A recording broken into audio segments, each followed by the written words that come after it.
దేవుని మహిమ కలుగును గాక. ప్రతి సహోదరుడు, ప్రతి ఇశ్రాయేలీయుడు ఆ పండుగను ఆచరించాలి.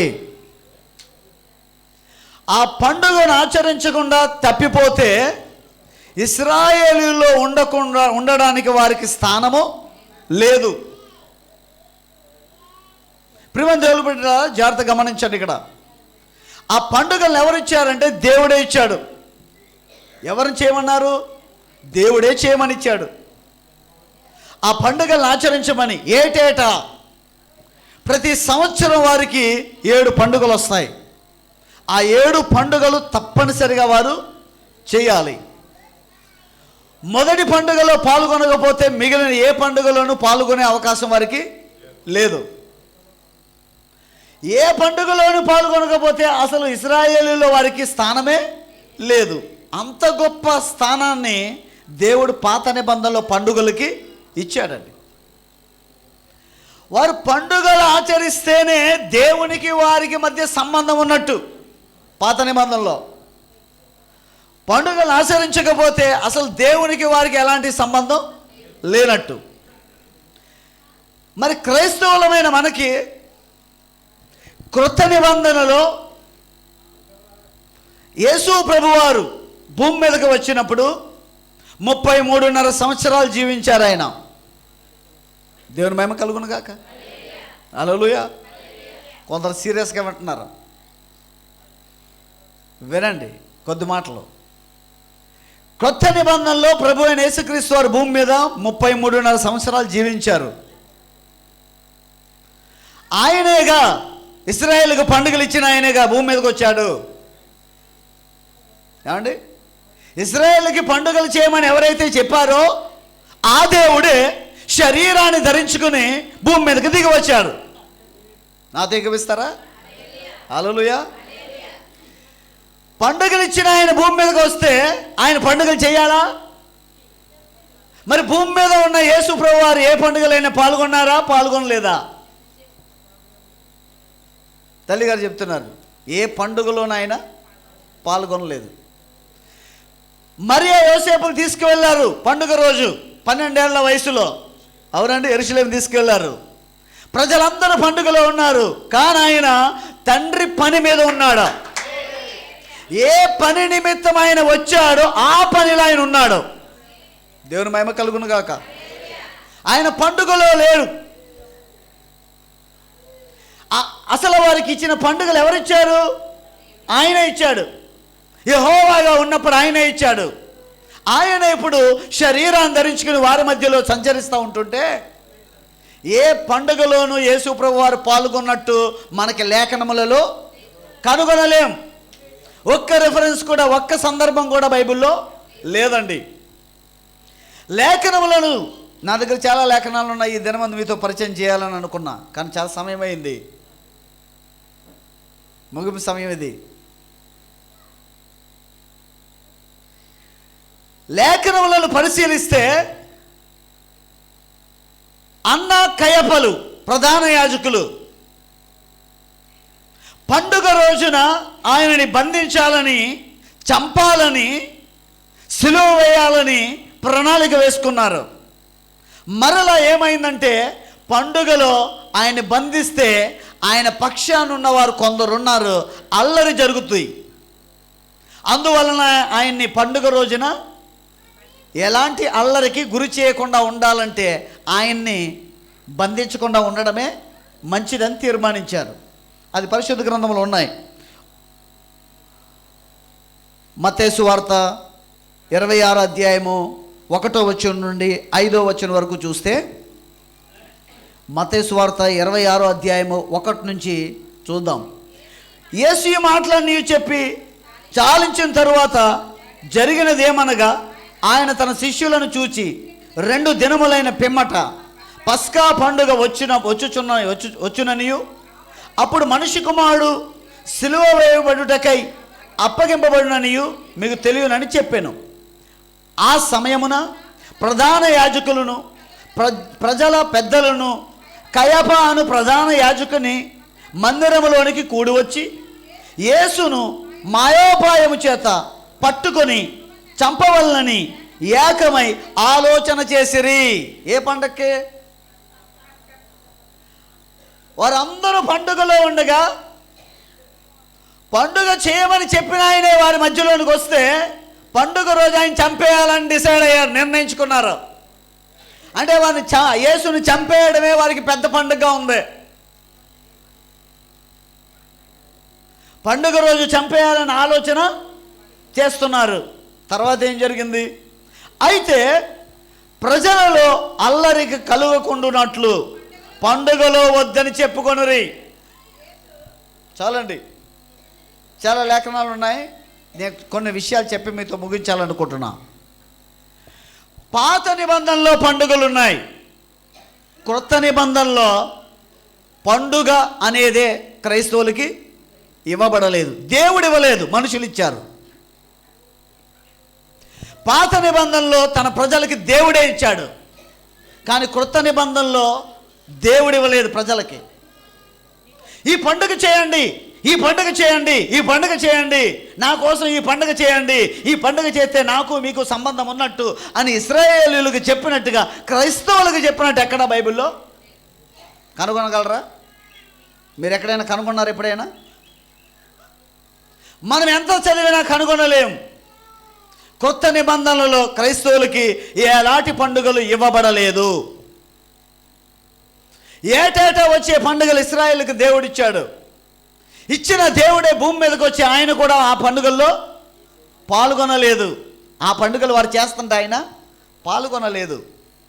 ఎందుకు పాల్గొనలేదంటే వాటిని ఆచరించడానికి కాదు, వాటిని నెరవేర్చడానికి వచ్చారు ప్రభు అయిన యేసుక్రీస్తు. ఏ పండుగలనే? పస్కా పండుగ అంటే ఆ రోజున ఏం చేస్తారు? గొర్రెపిల్ల, నిర్దోషమైన గొర్రెపిల్లని వధిస్తారు. ఆ పండుగను నెరవేర్చడానికే ప్రభు అయిన యేసుక్రీస్తు భూమి మీదకి. పండుగను ఆచరించడానికి రాలేదు ఆయన. ఆ పస్కా బలిపశువు ఎవరంటే ఆయనే. ఆయనలోనే ఆ పండుగ నెరవేర్పు జరిగింది. ప్రభు యొక్క మొదటి రాకడలో 3 పండుగలు ఆయన జీవితంలో నెరవేర్పు జరిగాయి. అంటే ప్రియమైన దేవుని బిడ్డలారా, ఆయన కూడా ఏటేటా వచ్చే పండుగలు ఆచరించలేదు, కానీ ఆయన జీవితంలో వాటిని నెరవేర్చాడు.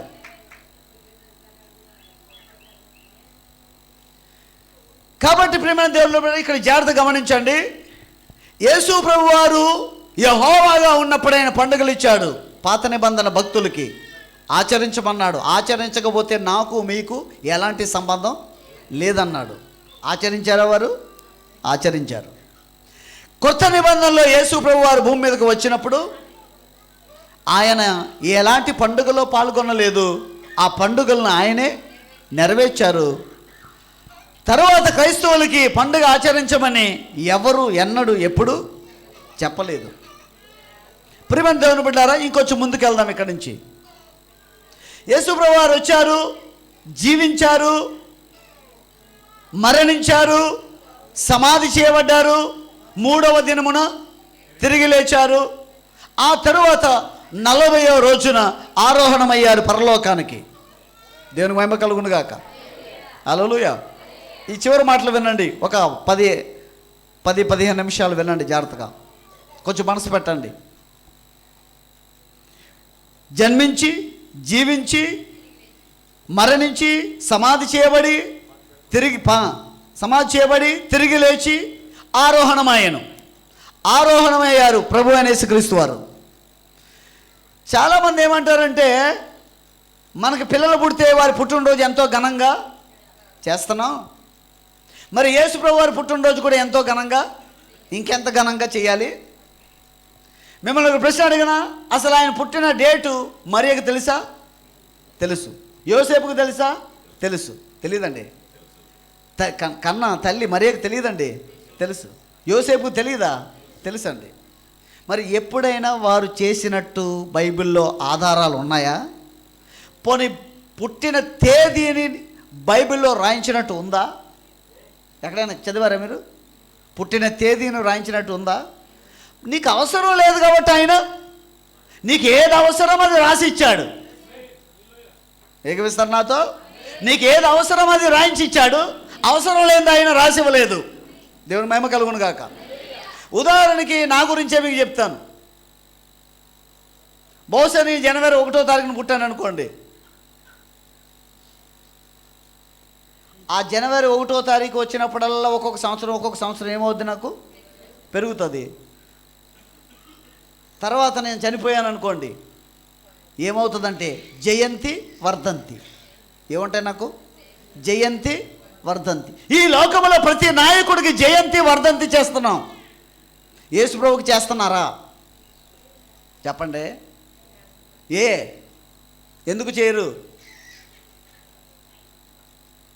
ప్రతి నాయకుడికి ప్రతి మనిషికి జయంతి వర్ధంతి చేస్తున్నారుగా. యేసు ప్రభువుకి ఎందుకు చేయట్లేదు? ఆయన మానవుడు మాత్రమే కాదు, దేవుడు, ఆది అంతము లేని దేవుడు. ఒకవేళ ఒక తారీఖును బైబిల్లో రాయించి దేవుడు మనకిస్తే ఈ రోజున మనం జయంతులు వర్ధంతులు చేసుకుంటా పోయేవాళ్ళం. నాయకులకి ప్రభువుకి తేడా ఏముంటుంది? ఇంకేం తేడా ఉంటుందా? ఏమండి, జయంతులు వర్ధంతులు చేస్తున్నారా యేసు ప్రభువుకి ఎవరైనా? ఎందుకు చేయట్లేదండి?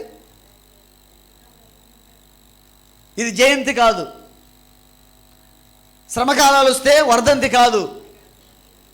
ఎందుకు కాదు? ఒకవేళ ఒక తారీఖును బైబిల్లో రాయించి ఉంటే ఆ రోజు నుండే ఆయన్ని దేవుడు అంటారు తప్ప ఆ ముందు దేవుడు అనరు ఆయన్ని. ఏ తారీఖు బైబిల్లో రాయించి ఉంచాడో ఆ తారీఖు నుండే ఆయన్ని దేవుడు అంటారు. ఆ తర్వాత దానికి ముందు ఆయన్ని దేవుడు అనరు. ఆయన ముందు దేవుడే. ఆమేన్, హల్లెలూయా.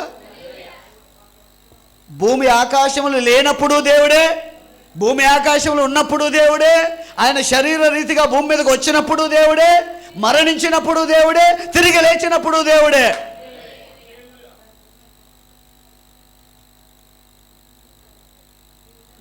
అన్ని ఫోటోలకి దండలేస్తాం మనం. యేసు ప్రభు ఫోటోకి దండ వేయకూడదు, వెయ్యరు. ఎందుకు వేయకూడదు? ఆయన సజీవుడు. జీవితానికి ఆరంభం కానీ జీవమునకు ముగింపు కానీ లేని దేవుడు ఆయన. ప్రియమైన దేవుని బిడ్డలారా, ఆయన తిరిగి లేచి 40వ దినాన ఆరోహణమయ్యారు. పెంతెకోస్తు పండుగ దినమున క్రైస్తవ్యం ప్రారంభమైన రోజు, మొట్టమొదటి రోజు, క్రిస్టియానిటీ బిగినింగ్ డే. క్రైస్తవ్యానికి ముగింపు రోజు ఒకటి ఉంది. పరిశుద్ధులు ఎత్తబడినప్పుడు క్రైస్తవ్యం ముగింపు అవుతుంది. మరి ప్రారంభ దినం ఎప్పుడు? పెంతెకోస్తు పండుగ దినమున క్రైస్తవ్యానికి ప్రారంభ దినం. ఇక్కడ ప్రతి క్రైస్తవులు, ప్రతి క్రైస్తవ సహోదరుడు సహోదరి మనసు పెట్టాలని కోరుతున్నా. క్రైస్తవ్యానికి ప్రారంభ రోజు ఎప్పుడు? పెంతెకోస్తు పండుగ దినం. పరిశుద్ధాత్మ భూమి మీదకి దిగి వచ్చినప్పుడు అక్కడ సంఘం ప్రారంభించబడింది. అక్కడ బోధకులు ఉన్నారు. ఏమండి, ఈ ప్రపంచంలో చాలామంది బోధకులు ఉన్నారే. బైబిల్లో కూడా బోధకులు ఉన్నారు, లేరా? ఉన్నారు. వారు ఎలాంటి బైబిల్ కాలేజీలో తర్ఫీదు పొంది రాలేదు. మిమ్మల్ని ఒక ప్రశ్న అడగాలనుకుంటున్నా. వారికి బోధ ఎవరు నేర్పారు? ఎవరికి? బైబిల్లో ఉన్న బోధకులకి ఎవరు బోధ నేర్పారు? దేవుడే. వారికి గైడ్ లేకపోతే వారికి బోధ నేర్పిన గురువు ఎవరంటే దేవుడే. అందువలన పేతురు బోధించిన, పౌలు బోధించిన, ఆమేన్, ఆంద్రేయ బోధించిన, ఫిలిప్పు బోధించిన, యూదా బోధించిన, యాకోబు బోధించిన ఒకే బోధ బోధించారు. వారందరికీ ఒకే గురువు ఉన్నాడు. ఆయనే ప్రభు అయిన యేసుక్రీస్తు. దేవుని మహిమ కలుగును గాక. హల్లెలూయా. ఇక్కడ నుంచి కొద్ది మాటలు చెప్పి ముగిస్తాను. ఇక్కడ క్రైస్తవ్యం ప్రారంభమైంది. పరిశుద్ధ గ్రంథాన్ని జాగ్రత్తగా పరిశీలిస్తే అపోస్తలుల కార్యముల గ్రంథం 8వ అధ్యాయం, 9వ అధ్యాయం, 10వ అధ్యాయం, ఇంటికి వెళ్ళిన తర్వాత జాగ్రత్తగా పరిశీలించండి. అపోస్తలుల కార్యముల గ్రంథం 8, 9, 10 అధ్యాయాలు. ఏం జరిగిందంటే ఇశ్రాయేలీయుల్లోనే సంఘం ప్రారంభించబడింది పెంతెకోస్తు పండుగ దినమున. యేసు ప్రభు వారు కూడా సువార్త ఇశ్రాయేలీయులకి సమరయులకి బోధించాడు, అన్యులకి బోధించలేదు. యేసు ప్రభు వారు 3.5 సంవత్సరాల సువార్త ఎవరికండి? ఇశ్రాయేలీయులకి, సమరయులకి, అన్యులకి బోధించలేదు. అక్కడక్కడ కొందరు అన్యులు స్వస్థత పొందుకున్నారు, కానీ వాక్యాన్ని అన్యులకి బోధించలేదు. దేవునికి మహిమ కలుగును గాక. గట్టిగా స్తోత్రం చెప్దాం ఒకసారి. గమనించండి జాగ్రత్తగా. ఇక్కడ ఇశ్రాయేలుకి బోధించాడు ఆయన, సమరయులకు బోధించాడు, అన్యులకి బోధించలేదు. మరి అన్యులకు కూడా సువార్త రావాలిగా. అపోస్తలుల కార్యముల గ్రంథములో చూస్తే సంఘం ప్రారంభించబడినప్పుడు కూడా అన్యులు లేరు. తర్వాత అన్యులకి సువార్త ప్రకటింపబడింది. ఎప్పుడు? అపోస్తలుల కార్యముల గ్రంథం 8వ అధ్యాయములో, 9వ అధ్యాయములో, 10వ అధ్యాయములో, ఈ 3 అధ్యాయములు గమనిస్తే సువార్త యూదుల వైపు నుండి అన్యుల వైపుకు తిరుగుతున్న సమయం అది.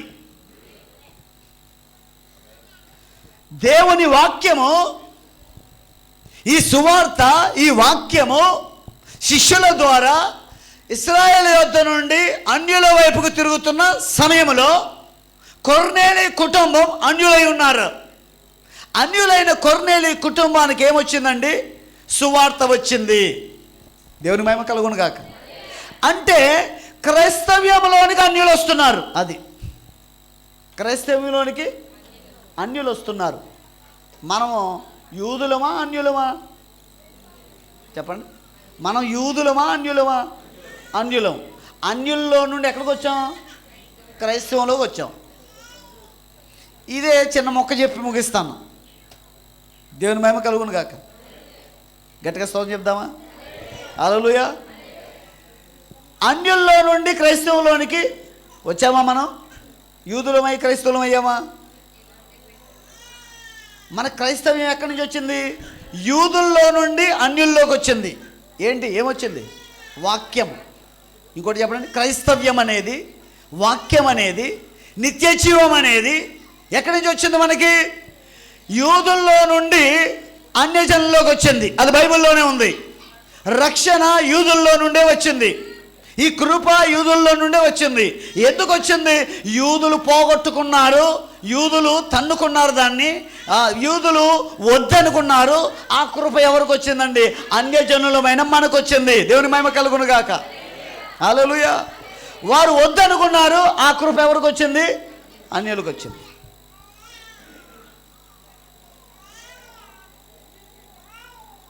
రాహాబ్ అనే ఒక స్త్రీ ఉంది బైబిల్లో. ఆ స్త్రీ అన్యురాలు. అవునండి, అన్యురాలేనా? అంటే సమయం లేదు కాబట్టి రెఫరెన్స్లు చూపించట్లేదు. రాహాబ్ అన్యురాలు, యెజబెలు అన్యురాలు, రూతు అన్యురాలు. చాలా ఫాస్ట్గా వెళ్ళిపోతాను నేను. రాహాబు అన్యురాలు, రూతు అన్యురాలు, యెజబెలు అన్యురాలు. మనము చెప్పండి. మనము అన్యులమే. దేవుని మహిమ కలుగును గాక. రాహాబు అన్యుల్లో నుండి యూదుల మధ్యలోకి వచ్చిందండి. అన్యుల్లో నుండి యూదుల మధ్యలోకి వచ్చింది. రూతు అన్య దేశంలో నుండి యూదుల మధ్యలోకి వచ్చింది. యెజబెలు అన్యుల మధ్యలో నుండి యూదుల మధ్యలోకి వచ్చింది. ఈ ముగ్గురు స్త్రీలని పరిశుద్ధ గ్రంథంలో జాగ్రత్తగా పరిశీలిస్తే రాహాబు వస్తూ తన అన్యత్వాన్ని తీసుకొచ్చిందా, వదిలొచ్చిందా? చెప్పండి సోదరులారా, చెప్పండి. వదిలొచ్చిందా, తీసుకొచ్చిందా? రాహాబు అన్యత్వంలో నుండి యూదుల మధ్యలోకి వచ్చిందిగా, వచ్చిందండి. వస్తూ ఆమె తన యొక్క అన్యత్వాన్ని తీసుకొచ్చిందా, లేక వదిలేసి వచ్చిందా? రూతు మోయాబు నుండి వస్తూ మోయాబు ఆచారాన్ని తీసుకొచ్చిందా, వదిలేసి వచ్చిందా?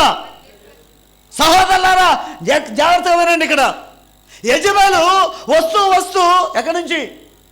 అన్య దేశంలో నుండి ఇశ్రాయేల్ దేశం వస్తూ అన్యత్వాన్ని వదిలేసి వచ్చిందా, అన్యత్వాన్ని తీసుకొచ్చిందా? ఏమండి, యెజబెలు తీసుకొచ్చిందా? యెజబెలు తీసుకొచ్చిందా, తీసుకురాలేదా? ఏమంటే యెజబెలు తీసుకొచ్చిందా అన్యత్వాన్ని, తీసుకురాలేదా? బైబిల్ చదివే వాళ్ళు ఉన్నారు కొందరు ఇక్కడ. దేవుని మహిమ కలుగును గాక. ఒక 10 నిమిషాలు మాత్రం నాకు సమయం ఇవ్వండి. ఇక్కడ మీరు ఒక్క మాట పట్టుకోవాలని నేను ఆశపడుతున్నా. ఉన్నారండి ఇక్కడే. రాహాబు వచ్చింది ఎక్కడికి? అన్యుల్లో నుండి. ఉంటున్నారండి, మరలా చెప్తున్నానండి మీకోసమే. రాహాబు వచ్చింది ఎక్కడి నుంచి? అన్యుల్లో నుండి యూదుల్లోనికి. వస్తూ వస్తూ అన్యత్వాన్ని తీసుకొచ్చిందా, వదిలేసి వచ్చిందా? రాహాబు చెప్పండి, వదిలేసి వచ్చింది. రూతు వచ్చింది మోయాబు అనే అన్య దేశం నుండి ఎక్కడికి? ఇశ్రాయేల్ మధ్యలోనికి. రూతు వదిలేసి వచ్చిందా, ఏమైనా పట్టుకొచ్చిందా? సమస్తం వదిలిందా? కొన్ని కొన్ని పట్టుకొచ్చిందా? సమస్తం వదిలింది. రాహాబు వదిలిందా? సమస్తం వదిలింది. రూతు వదిలిందా? సమస్తం. మరి యెజబెల్ ఏం చేసింది? యెజబెల్ అన్యత్వంలో నుండి యూదుల్లోకి వస్తున్నప్పుడు వస్తూ వస్తూ అన్యత్వాన్ని తీసుకొచ్చిందా, వదిలేసి వచ్చిందా? తీసుకొచ్చింది. ఎక్కడికి తీసుకొచ్చింది? ఇశ్రాయేల్ మధ్యలోనికి. మరి ఇశ్రాయేల్ దేశాన్ని పాడు చేసిందా? చెప్పండి. ఎంతగా పాడు చేసిందంటే దేవుడే శపించేంత స్థాయికి పాడు చేసింది. ఎవరు? ఒక స్త్రీ. ఎవరు ఆమె? యెజబెలు. ఎందుకు పాడు చేసింది? ఆమె ఒట్టిగా వస్తే బాగుండేది, ఒట్టిగా రాలేదు. వస్తూ వస్తూ ఏం తెచ్చింది? అన్యత్వాన్ని తీసుకొచ్చేసి దేశంలో పెట్టేసింది. దేశంలో రాజుగారి ఇంట్లో మాత్రమే కాదు, యావత్ దేశం అంతా పాకించేసింది దాన్ని. వస్తూ వస్తూ తెచ్చుకున్న సారితో పాటు చిన్న బొమ్మ కూడా తెచ్చుకుంది. ఆ బొమ్మ ఏమైంది? రోజు రోజుకి ఎదిగింది. ఇంట్లో ఉన్న బొమ్మ ఈదులోకి వెళ్ళింది, ఆ తర్వాత పాలెంలోకి వెళ్ళింది, దేశం అంతా వెళ్ళింది, జిల్లాలు, రాష్ట్రాలు, దేశం మొత్తం దేశం అంతా విస్తరించిపోయింది. కారణం ఎవరు? చెప్పండి. యెజబెల్ అనే స్త్రీ. ఎక్కడి నుంచి వచ్చింది? నీవు నేను అన్యుల్లో నుండే వచ్చాం క్రైస్తవులోనికి. వస్తూ వస్తూ వదిలేసి వచ్చావా? అన్యత్వం తీసుకొచ్చి ఇక్కడ పెడుతున్నావా? ఒకసారి ఆలోచించండి. రూతు అంది, నీ దేవుడే నా దేవుడు, నీ ప్రజలే నా ప్రజలు, నీవు నివసించు చోటే నేను నివసిస్తా, మరణం తప్ప నిన్ను నన్ను ఏది వేరు చేయదు. నేను చాలా ఆరాధన చేశా, చాలా బొమ్మలకు మొక్క, అది నేను తీసుకురాను. అన్నీ వదిలేసి వచ్చింది. నువ్వు వదిలేసి వచ్చావా? ఈ క్రిస్మస్ ఆరాధనలో నువ్వేం వదిలొచ్చావు? నువ్వు ఒక స్త్రీవే. సంఘం అనగా స్త్రీ. బైబిల్ చెప్తుందా సంఘం అంటే స్త్రీ అని? ఈ స్త్రీ ఇక్కడ కూర్చున్న ఈ స్త్రీ ఒక స్త్రీలు అనే వారి కోసం మాట్లాడలే, సంఘం అనే స్త్రీ కోసం మాట్లాడుతున్నా. అర్థమైన దేవుని సోద చెప్తారా? ఈ సంఘం అనే ఈ స్త్రీ, అన్యుల్లోంచి వచ్చిన మనము ఏమి వదిలొచ్చాం? దేవుని కోసం. లేకపోతే వస్తూ వస్తూ పట్టుకొచ్చేసామా? అవన్నీ పట్టుకొచ్చి సంఘంలో కూడా కలిపేశామా? యెజబెలు పట్టుకొచ్చిందిగా. నువ్వు రూతువా, రాహాబువా, యెజబెలువా?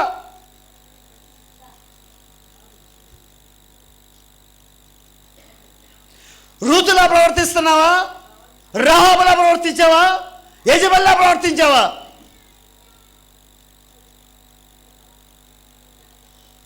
ఒకసారి ఆలోచించండి, లోతుగా ఆలోచించండి. మీ గురించి మీరు ఆలోచించుకోండి.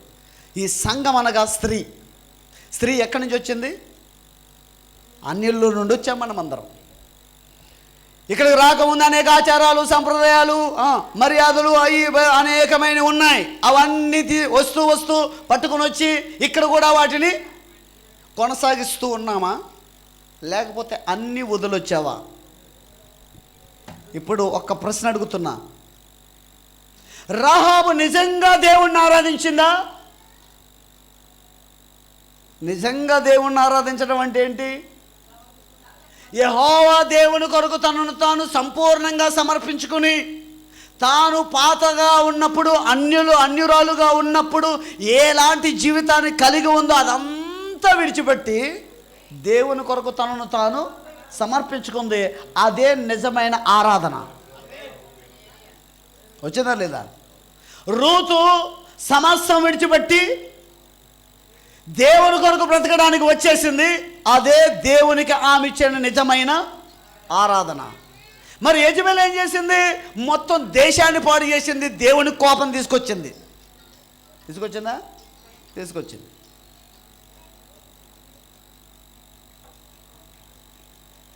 మరి మనం ఏం చేస్తున్నాం?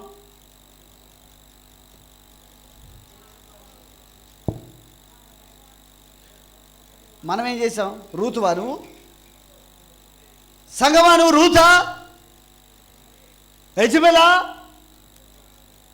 రహాబువా? చాలామంది స్త్రీలు ఉన్నారు చెప్పడానికి ఇంకా బైబిల్లో, కానీ నాకు సమయం లేదు కనుక ఈ ముగ్గురునే తీసుకున్నా, నీకు అర్థమవుద్దని. ఒకవేళ యెజబెలు అయితే ఇప్పుడైనను నువ్వు తీసుకొచ్చిన దానికి స్వస్తి చెప్పి రూతు వలె మారడానికి దేవుడు అవకాశం ఇస్తున్నాడు, మంచి తీర్మానం చేసుకునే అవకాశం ఇస్తున్నాడు. నువ్వు రూతు అవుతావా, యెజబెల్లా ఉంటావా? యెజబెల్లా ఉంటే దేశం పాడైపోయింది, దేవుని ఉగ్రత దిగొచ్చేసింది. అవునండి, జనులు గందరగోళంలో ఉన్నారు. సంగమా, ఈ స్త్రీ కూడా గందరగోళంలోనే ఉంది. లేదండి, లేదండి. ఎవరైతే వెళ్తున్నారో, ఏ ప్రయాణమో ఏంటో అసలు ఎవరికేమి. యెజబెల్ వచ్చినప్పుడు దేశంలోకి ఏమొచ్చిందండి? గందరగోళం. ఎవరిని ఆరాధించాలో తెలియట్లేదు, ఏ గుడికి వెళ్ళాలో తెలియట్లేదు, ఏం చేయాలో తెలియట్లేదు, దేవుడు ఎవరో తెలియట్లేదు, సరైన స్పష్టత లేని పరిస్థితి ఉంది. ఈ రోజున నేను ప్రేమతో కోరుతున్నా, నువ్వు రూతులా మారాలని. హల్లెలూయా. నేను ముగిస్తున్నా. ఇప్పుడు నువ్వెవరో ఒకసారి చూసుకో. వస్తూ మనం ఏం తీసుకురాకూడదు ఇక్కడికి, అంతా విడిచిపెట్టి రావాలి, బయటే వదిలేసి రావాలి. ఇక్కడున్న దాన్ని మనం తగిలించుకోవాలి. ఇక్కడ ఏముంది? వాక్యం ఉంది, జీవవాక్యం ఉంది, దాన్ని మనం తగిలించుకోవాలి.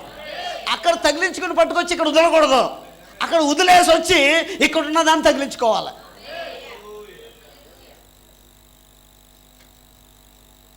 ఒకవేళ తగిలించుకుని వచ్చేస్తే కనుక ఇప్పుడే వదిలేయండి. చావైనా బ్రతికైనా నీ కోసమే అని రూతులో ఒక మంచి తీర్మానం చేసేసుకోండి. పండుగ పండుగ పండుగ, ఎక్కడిది పండుగ అసలు? ఒకసారి ఆలోచించండి. కొత్త నిబంధనలో పండుగే లేదు. మీరు ఎంతైనా చదవండి, చూపించండి, అవసరం ఏది ఉందేమో. కొత్త నిబంధనలో క్రైస్తవులకు దేవుడు ఎలాంటి పండుగ ఇవ్వలేదు. ఆరాధన ఎప్పుడు చేయాలి? ఆరాధన ఒక రంగు బట్టలు వేసుకొని 40 రోజులు దేవుణ్ణి ఆరాధన చేస్తారు. ఒక్కొక్కరు ఎరుపు, నలుపు, కషాయము వేసుకుని అండి, తెలుపు వేసుకుని 40 రోజులు చెప్పులు వేసుకోకుండా, నీసి తినకుండా, కటిక నేల మీద పడుకుంటూ, చన్నీళ్ళే స్నానం చేస్తూ, ఏమండి ఒక పూటే తింటూ, ఒక పూట ఉపవాసం ఉంటూ ఏమన్నా చేస్తారా? అలాంటిదా క్రైస్తవ్యమో? అని క్రీస్తు ఆరాధన అంటే ఎప్పుడు చేయాలి? నిరంతరము స్తోత్రార్హుడై ఉన్నాడు మన ప్రభువు. నువ్వు వంటగదిలో ఉన్నా సరే ఆరాధన చేయాలి. దేవుణ్ణి ఆరాధించడానికి ఒక సీజన్ ఉందా? చెప్పండి. ఒక సీజన్లోనే ఆరాధించాలి, ఇంకో సీజన్లో ఆరాధించకూడదా? ఎల్లప్పుడూ ఆరాధించాలి, ఎల్లప్పుడూ ఆయన స్తుతించాలి, ఎల్లప్పుడూ మహిమపరచాలి. ప్రతి ఆదివారం కొత్త బట్టలతో రావాలి. పెళ్ళికి వెళ్ళినప్పుడు కాదు కొత్త బట్టలు, ప్రతి ఆదివారం కొత్త బట్టలే. నువ్వు శనివారం వేసుకెళ్ళే బట్టలు అవి ఆదివారం వేసుకురాకూడదు. ఎందుకని? దేవుని పరిశుద్ధ సన్నిధి, పరిశుద్ధమైన దేవుని కలుసుకోవడానికి వెళ్తున్నావు కాబట్టి ఆయన సన్నిధిని గౌరవించడానికి ఏం చేయాలి? కొత్త బట్టలు వేసుకురావాలి. మీకు పెళ్లి కంటే ప్రాముఖ్యమైన దేవుని ఆరాధన కాదండి? పుట్టినరోజు కంటే ప్రాముఖ్యమైన దేవుని ఆరాధన ఏమంటే? క్రిస్మస్ ఆరాధన కంటే కొత్త బట్టలు ప్రతి ఆదివారం కొత్తగా తయారై రావాలి. మంచి మంచి బట్టలు వేసుకుని రావాలి దేవుని సన్నిధికి. కొందరు నలిగిపోయిన చిరిగిపోయిన బట్టలు వేసుకొని వస్తారు, కానీ పెట్టిలో మాత్రం మంచి మంచి చీరలు, మంచి మంచి బట్టలు ఉంటాయి. దేవుని సన్నిధికి వచ్చేటప్పుడు ఎక్కడైనా ఫంక్షన్ వస్తాయి చూసారండి, పెళ్ళిళ్ళు ఫంక్షన్ వస్తాయి, అప్పుడు వస్తాయి బయటకు అవి. అప్పుడు కాదు రావాల్సింది, దేవుని సన్నిధికి వచ్చినప్పుడు ఎప్పుడు కొత్తగా విలువైన బట్టలని ఇక్కడే కనబడాలి. ఎందుకని? ఒకరినొకరు ప్రదర్శించుకోవడానికి కాదు, దేవుని గౌరవించడానికే. దేవుని మహిమ కలుగును గాక. హల్లెలూయా. పెళ్ళి అయితే ముందుంటావు, పుట్టినరోజు అయితే ముందుంటావు, దేవుని ఆరాధన అయితే వెనుకుంటావు, ఎప్పుడో ఆలస్యంగా వస్తావు, ఎప్పుడో ఆశీర్వాద ప్రార్థనకు వచ్చి తలొగ్గి ఆశీర్వాదాలు తీసుకుని వెళ్ళిపోతావు. కానుక సమయానికి వస్తావు. దేనికి ప్రాధాన్యత ఇస్తున్నావు? నువ్వు ఎక్కడున్నావు? నువ్వు ఇంకా ఏది నిజమైన క్రీస్తు ఆరాధన? ఇదేనా క్రీస్తు ఆరాధన అంటే? ఏమండి, ఒక సంవత్సరంలో ఒక 40 రోజుల ఆరాధన మంది, సంవత్సరంలో ఒక నెల రోజుల ఆరాధన మంది. ఏమండి, నెల రోజుల ఆరాధన మంది 360 రోజులు. ప్రభుత్వం ఆదివారం సెలవు ఇచ్చింది కాబట్టి ఆదివారం ఆరాధన పెట్టుకుంటున్నాం. ఒకవేళ శుక్రవారమే సెలవు ఇస్తే శుక్రవారం ఆరాధన పెట్టుకుంటాం. సోమవారం సెలవు ఇస్తే సోమవారం ఆరాధన పెట్టుకుంటాం. శనివారం సెలవిస్తే శనివారం ఆరాధన పెట్టుకుంటాం. ఏ రోజు ఆ రోజుతో పని సంబంధం లేదండి. ప్రతిరోజు దేవుణ్ణి ఆరాధించాలి, ప్రతిరోజు దేవుని మనిపరచాలి. ఇంటిలో కూడా ఆరాధించాలి, పనిలో ఆరాధించాలి, ప్రయాణములు ఆరాధించాలి, ఉద్యోగములు ఆరాధించాలి, వ్యాపారములు ఆరాధించాలి, పొలములు ఆరాధించాలి, ప్రయాణములు ఆరాధించాలి. ప్రతి స్థలములోనూ ప్రతి సమయంలోనూ దేవుని ఆరాధించాలి. నిరంతరమైన స్తోత్రార్హుడై ఉన్నాడు.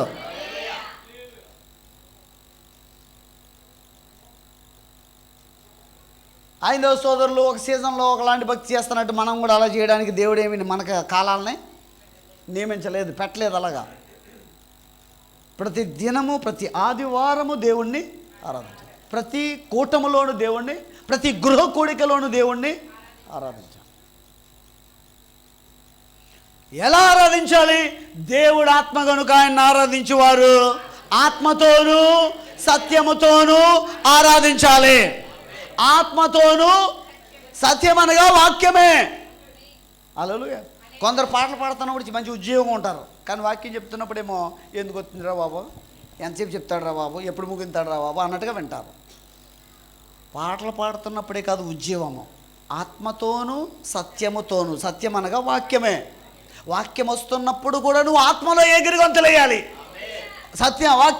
సత్యమనే వాక్యం వస్తున్నప్పుడు కూడా నువ్వు చప్పట్లు కొట్టి దేవుని స్తుతించాలి, ఆమేను చెప్పి దేవుని స్తుతించాలి, హల్లెలూయా చెప్పి దేవుని స్తుతించాలి. దేవుని మహిమ కలుగును గాక. ప్రియమైన దేవుని బిడ్డలారా, మనం వస్తూ ఆచారాలని, సాంప్రదాయాల్ని, అక్కడున్న ఆచారాలని, బయట మనం ఉన్నప్పుడున్న ఆచారాలని, సాంప్రదాయాల్ని క్రైస్తవంలోనికి తెచ్చామా, లేకపోతే నువ్వు అన్నీ వదిలొచ్చావా? రూతువా, యెజబెలువా, రాహాబువా?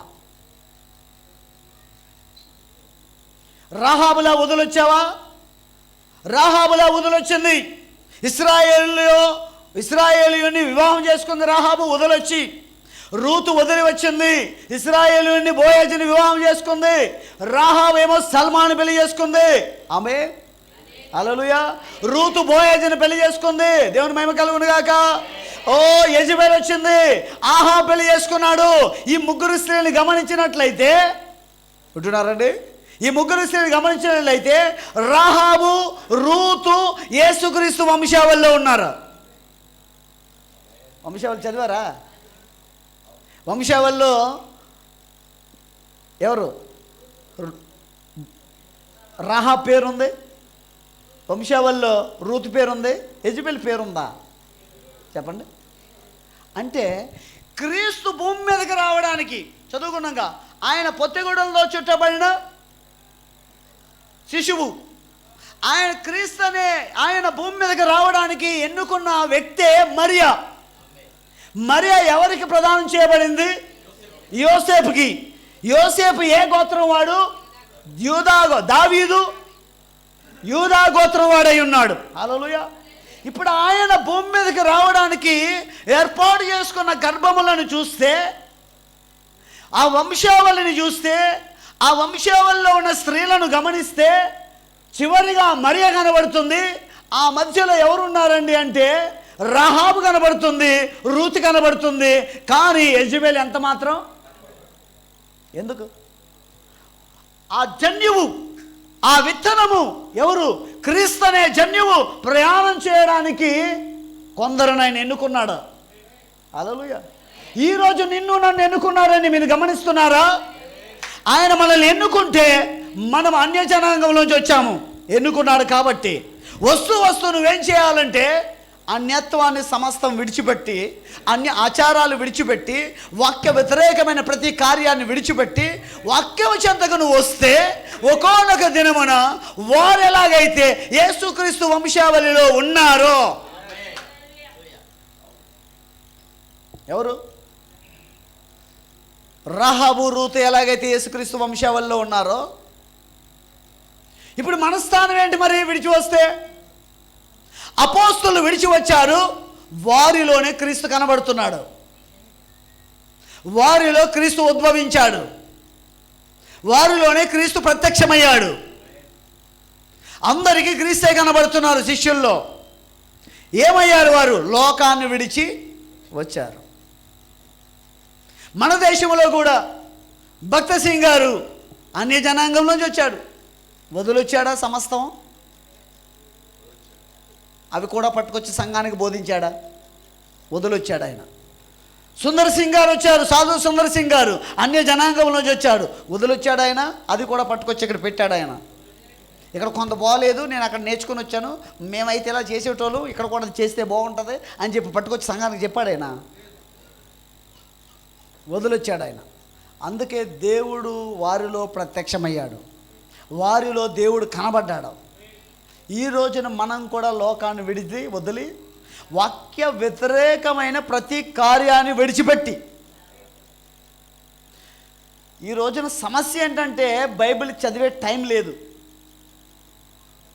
టీవీలో వాక్యం వస్తుంది, యూట్యూబ్లో వాక్యం వస్తుంది, అన్నిటి ద్వారా ఏం చేస్తున్నారంటే అసలు బైబిల్ చదివే సమయమే, అసలు బోధించే బోధకుడు బోధిస్తూ ఉన్నప్పుడు అది ఎక్కడుందో ఉందో లేదో అనే సంగతి తెలుసుకునే సమయమే ప్రజలకి లేదు. లేని ఆచారాలు కట్టి మూట కట్టి పడేయండి, వాక్యం చెంతకు రండి, వాక్యం కొరకు నిలబడండి, వాక్యం కొరకు బ్రతకండి, వాక్యం కొరకు చచ్చిపోండి. అంతేనా రూతు చెప్పింది? తీర్మానం అదేనా రూతుది? హల్లెలూయా. ఎక్కడికి వెళ్ళాలని వచ్చారు మీరు? ఇక్కడికి చివరికి ఏమవ్వాలని వచ్చారు మీరు? ఇక్కడికి ఎందుకు ప్రయాసపడి దేవుని మందిరానికి వస్తున్నారు మీరు? వారం వారం ఎందుకు ఇంత ప్రయాసపడి వస్తున్నారు దేవుని సందికి? ఎక్కడికి వెళ్ళాలని? పరలోకం వెళ్ళాలనేనా? పరలోకం వెళ్ళాలంటే లోకాన్ని విడిచిపెట్టి రావాలండి. రూతులా ఉండాలా? రాహబులా ఉండాలా? బోయజులు ఉండాలి, అదే యెజబెల్లా ఉండాలా? ఉండొద్దు. అసలు పేరే జ్ఞాపకం చేసుకోవద్దు. అలా ఉంటే కనుక ఇప్పుడే విడిచిపెట్టేసి రూతు వలె ఉండడానికి తీర్మానం చేసుకోండి.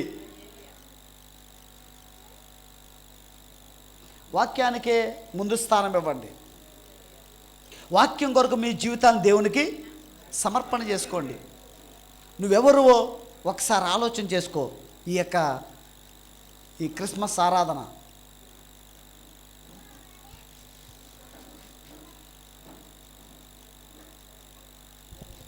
ఒక తీర్మానం చేసుకుని వెళ్ళండి ఇక్కడి నుంచి.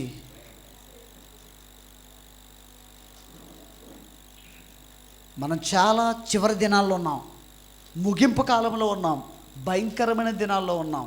కరోనా అనేది ఒక శాంపుల్ మాత్రమే. ఇంకా భయంకరమైన వ్యాధులు వస్తాయట, కరువులు వస్తాయట, శ్రమలు వస్తాయి, ఉగ్రతలు వస్తాయి, భూకంపములు వస్తాయి. ఈ రోజుల్లో మనం చేయవలసిన కర్తవ్యం ఏమిటి? రూతు వలె సమస్తం విడిచిపెట్టి దేవుని కొరకు నిలబడితే ఒకానొక దినమున దేవుడు నీ పక్షంగా ఉండి నిన్ను ఆవలి గట్టుకు తీసుకెళ్ళడానికి ఆయన వచ్చి మేము తీసుకెళ్తాడు. అంతేగాని లోకంతో ముడివేయబడి ఉండొద్దు. లోకంతో ముడివేయబడి ఉండొద్దు. లోకాన్ని తీసుకొచ్చి సంఘంలో పెట్టొద్దు. సంఘం ఏమవుద్ది? సంఘం పాడైపోద్ది. సంఘంలో ఏముంటుంది అప్పుడు? కొంత లోకము, కొంత వాక్యము. ఇశ్రాయేల్ దేశంలోకి యెజబెల్ వచ్చాక ఏమైంది? కొంత దేవుడు, కొంత దెయ్యం. కొంత దేవుడు, కొంత బయలు. అంతే, బయలుదేవుడు. కొంత యెహోవా దేవుడు, కొంతేమో బయలుదేవుడు. కొంతేమో దేవుడిని ఆరాధించడం, కొంతేమో విగ్రహ ఆరాధన చేయటం. అంటే కొంత వెలుగు, కొంత చీకటి. అంటే లోకాన్ని తీసుకొచ్చి సంఘంలో పెడితే సంఘం కూడా ఎలా ఉంటుంది? కొంత వెలుగు, కొంత చీకటి. కొంత లోకము, కొంత వాక్యము. కొంత దేవుడు, కొంత దెయ్యము. అంటే దేవుడు ఆరాధన చెందుతున్నాడా? దెయ్యం ఆరాధన చెందుతుంది. ఇక్కడ దేవుడు మహిమ చెందుతున్నాడా? దెయ్యం మహిమ చెందుతుందా? నువ్వు వాక్యాన్ని హెచ్చిస్తే దేవుడు మహిమ పొందుతాడు. వాక్యానికి వ్యతిరేకమైన కార్యాలు చేసుకుంటే దెయ్యం మహిమ పొందుతుంది. వాడు కూడా మహిమ పొందుతున్నాడు. తెలుసా మీకు ఆ సంగతి? వాడు కూడా ఆరాధించబడుతున్నాడు. సంగమా దేవుని బిడ్డలారా, ఒకసారి మనసు పెట్టి ఆలోచించండి. నా మాటలు మీకు కోపం రప్పించవచ్చు, ఉద్రేకం రప్పించవచ్చు, రోషం రప్పించవచ్చు. కానీ నువ్వెవరో ఒకసారి తెలుసుకో దేవునితో. నువ్వు యెజబెలువా, రూతువా, లేక రహాబువా? విడిచిపెట్టి వచ్చావా? అవి పట్టుకొని వచ్చావా? ఇక్కడ పెడుతున్నావా? అవి తీసేస్తున్నావా? కలిపేశారా? ఇప్పుడు ఒకప్పుడు లోకం, క్రైస్తవ్యం ఎక్కడ ఉందంటే లోకానికి ఎక్కడో దూరంగా ఉండేదండి క్రైస్తవ్యం. ఇప్పుడు లోకం ఎక్కడ ఉందంటే క్రైస్తవంలోనే లోకం కనపడ. వేరు చేయండి, లోకాన్ని వాక్యాన్ని వేరు చేయండి. సెపరేట్ అవ్వండి, దేవుని కోసం నిలబడండి. రూతు వలె మంచి తీర్మానం చేసుకోండి, రూతు వలె మంచి సమర్పణ చేసుకోండి. ఈ రాత్రి చాలా సమయం సేపు కూర్చున్నారు మీరు. పాటలు పాడినంత సమయంలో సగం సమయం కూడా వాక్యం వినలేరు మీరు. 2 గంటలు 3 గంటలైన పాటలు పాడగలరు, వాయిద్యాలు వాయించగలరు, సంగీతాలు వినగలరు. కానీ అందులో సగం సమయం కూడా వాక్యాన్ని వినలేని పరిస్థితికి వెళ్ళిపోయారంటే ఎక్కడుంది క్రైస్తవ్యము? దేనికి ప్రాధాన్యత ఇస్తుంది క్రైస్తవ్యము? యేసు ప్రభువారు ప్రసంగిస్తూ ఉంటే, కొండ మీద ప్రసంగిస్తూ ఉంటే, ఒకడు తెచ్చుకున్నాడంట 5 రొట్టెలు 2 చేపలు తెచ్చి ఆ మూట మీద కూర్చున్నాడంట.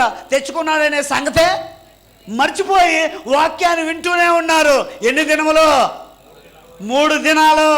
సౌండ్ సిస్టమ్ లేదు, సంగీతం లేదు, వాయిద్యాలు లేవు, లైటింగ్ లేదు, వాక్యమే సమస్తం. అక్కడ మై మరిచిపోయారు. ఎందులో?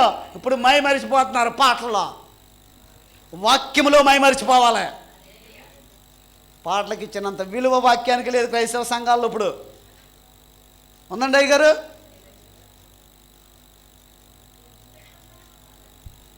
ఎక్కడికి వెళ్ళిపోతుంది క్రైస్తవ్యం? సంఘం ఎటు వెళ్తుంది? విశ్వాసుల ప్రయాణం ఎటు సాగుతుంది? దేనికి ప్రాధాన్యత ఇస్తున్నాము? వెలుగును చీకటని, చీకటిని వెలుగని చెప్పుకునే కాలం అంటిది. మంచిని చెడని, చెడుని మంచిని చెప్పుకునే కాలం అంటిది. అలాగైతే దేవుడిని దెయ్యమని, దెయ్యాన్ని దేవుడని చెప్పుకునే కాలం కూడా ఇదే.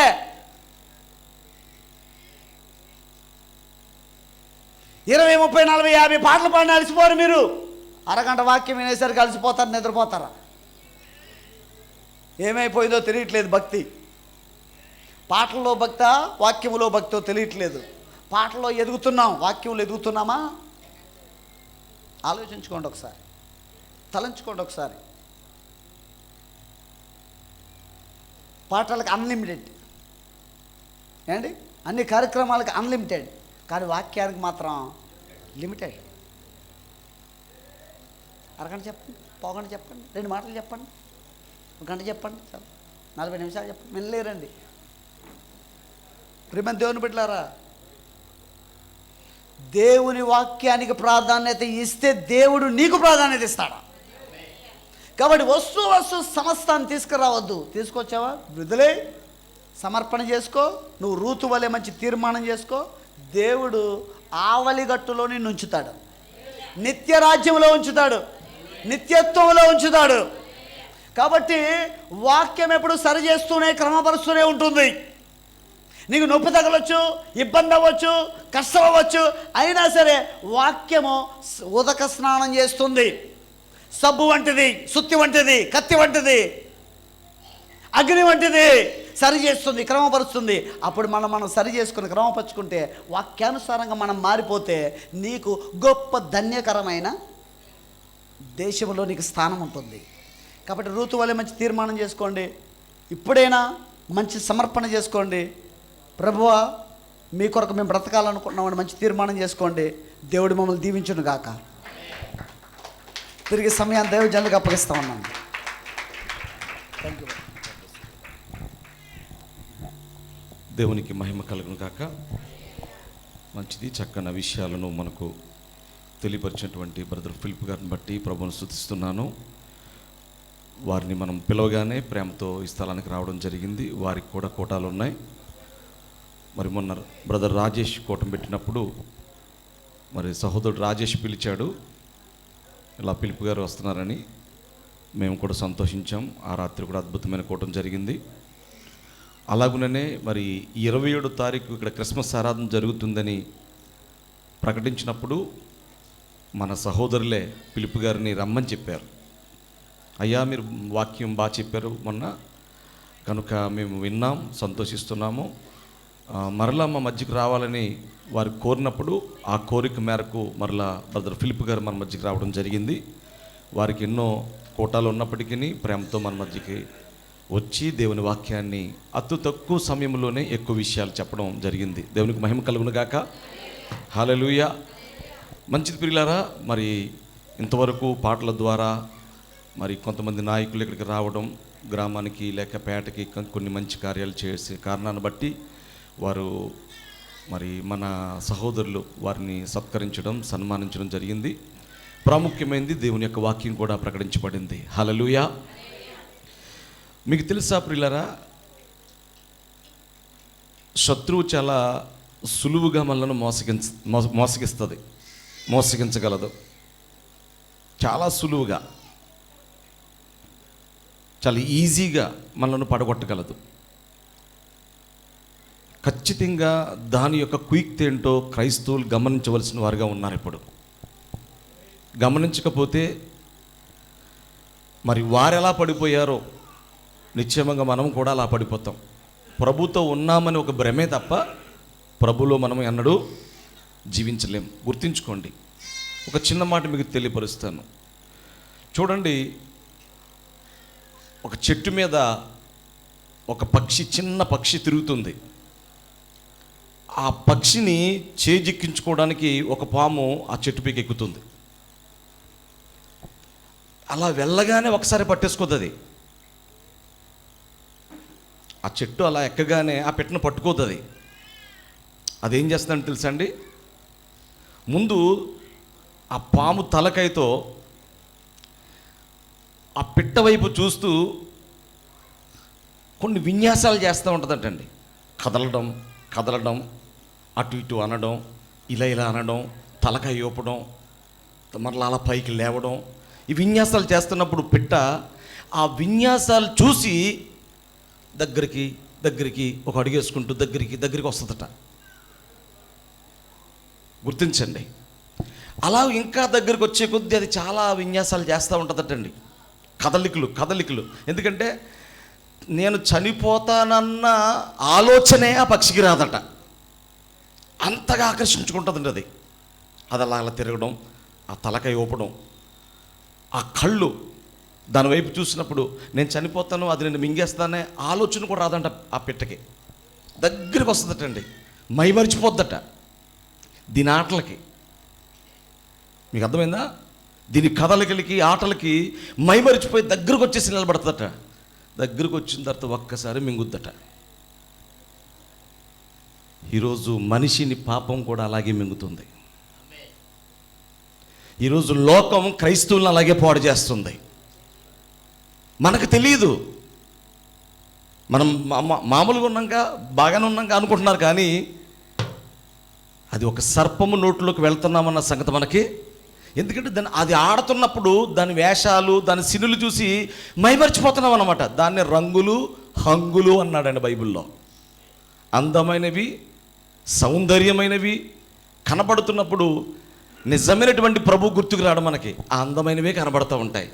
అప్పుడే నువ్వు ఎక్కడికి వెళ్తున్నావంటే పాపపు ఊబిలోనికి వెళ్ళిపోతావు. ఆ పక్షి ఎలాగైతే ఆ పాము నోటికి వెళ్ళిపోతా ఉందో తెలియకుండానే మైమరిచిపోయి ఈరోజు ప్రజలు కూడా నరకానికి అలా పోతున్నారట. ఇప్పుడైనా మేలుకోనండి. శ్రేష్టమైన వాక్యం ప్రకటిస్తున్నాం. ఇప్పుడైనా మేలుకోనండి. ఇప్పుడైనా ప్రభు దగ్గరికి రండి. ఇప్పుడైనా ప్రభుని హత్తుకోండి. ఇప్పుడైనా మించిందేమీ లేదు. ఈరోజైనా దేవుడు ఖచ్చితంగా మీతో సహవాసం చేయడానికి ఇష్టపడతా ఉన్నాడు. హల్లెలూయా. ఇప్పుడే సమర్పణ తీసుకుంటే నీతో సహవాసం చేయడం దేవునికి చాలా ఇష్టం. ఎదురు చూస్తూ ఉన్నాడు, ఇష్టపడతా ఉన్నాడు. కనుక సమర్పణ చేసుకోండి. పాపానికి బానిసలు అవ్వద్దు. లోకపు హంగులకి, రంగులకి బానిసలు అవ్వద్దు. ఈ తాత్కాలికపు 70-80 సంవత్సరాలకి మైమరిచిపోకండి. నీ లైఫ్ 70-80 సంవత్సరాలు కాదు, నిత్య జీవం దేవుడు ఇవ్వబోతున్నాడు నీకు. 70-80 సంవత్సరాలకు మైమరిచిపోవద్దు. నిత్య జీవం ఉంది నీకు. నిత్యము దేవునితో జీవించే ఒక జీవితం దేవుడు నీకు ఇవ్వబోతున్నాడు. కనుక ఈ లోకాన్ని, ఈ లోక మాయలను 70-80 సంవత్సరాలు ఈ రంగులు చూసి మోసపోయి దేవునికి వ్యతిరేకమైపోయి ఆ ధనవంతుడు పోయినట్టుగా నీవు పాతాళానికి పోవడం నాకు ఇష్టం లేదు. లేచి నిలబడండి. నిర్ణయం మీది. చెప్పడం నా వంతు, నిర్ణయం మీది. లేచి నిలబడినట్లయితే, కళ్ళు మూసుకున్నట్లయితే ఒక మంచి తీర్మానానికి వద్దామండి. దయతో నేను మీ స్నేహితుడిని, మీ సహోదరుణ్ణి, ఒక మంచి తీర్మానానికి వద్దామండి. ఒక మంచి నిర్ణయానికి వద్దాం. ఈ రాత్రి ఈ క్రిస్మస్ పండుగలో లేక ఈ క్రిస్మస్ ఆరాధనలో మనమందరము కూడుకున్నాం, మన కుటుంబాలు కూడుకున్నాం, మన పిల్లలతో, పెద్దలతో, భర్తలతో, భార్యలతో కుటుంబముగా దేవుని సన్నిధిలో ఉన్నాం. ఒక్కసారి కండ్లు మూసుకుని దేవునితో మాట్లాడగలవా?